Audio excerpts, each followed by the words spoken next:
اگلی ریزن دے دیتا ہوں کہ نیشنل کرائسس کو، فیملی کرائسس کو، پرسنل لائف کے کرائسس کو آپ روکنے کے لیے فاسٹنگ کر سکتے ہیں. یہ ریزن نمبر 4 لکھ لیجئے گا.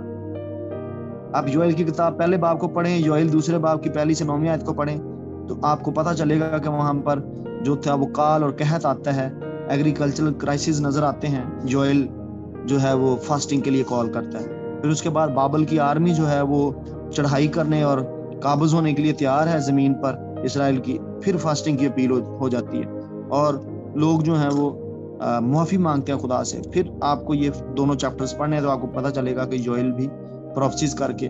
پھر یونا کی جو یونا کی کتاب ہے 3 باب میں 3 سے 9 آیت آپ پڑھیے، نینوا کے اوپر یہ کرائسس آنے والے تھے اور خداوند نے سپیئر کر دیا فاسٹنگ کی وجہ سے. اور پھر موزیز کو دیکھیے، موزیز 40 دن کی فاسٹنگ میں چلا گیا. استثنا 9 باب کو پڑھیے گا 7 آیت سے 21 آیت تک. 40 دن کی فاسٹنگ میں داخل ہو گیا صرف اور صرف لوگوں کو بچانے کی خاطر. بیچ میں آ گیا، درمیان میں آ گیا. خدا کہتا نہیں.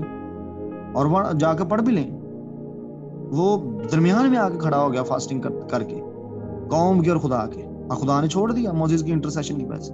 عزرا نے جب لوگ جو تھے غیر قوموں میں شادیاں بیاہیں کر چکے تھے یروشلم کے اندر، وہ جب آیا واپس تو اس نے دیکھا ادھر تو کام ہی سارے خراب ہو گئے، انٹر میرجز ہوگی پیگنز کے ساتھ. تو اسکرپچر تو منع کرتا تھا، تو اس نے اس کو کریکٹ کرنے کے لیے 9 باب کی جا کے پڑھیے گا عزرا کی کتاب میں. اس نے 9 باب کی 1 سے 6 آیت اور 10 باب کی 1 سے 6 آیت جا کے پڑھیے گا. وہ رویا، اس نے کمپرومائز کے اوپر اس کو روکنے کے لیے خدا ان کے حضور فاسٹنگ کی، گڑگڑایا خدا کے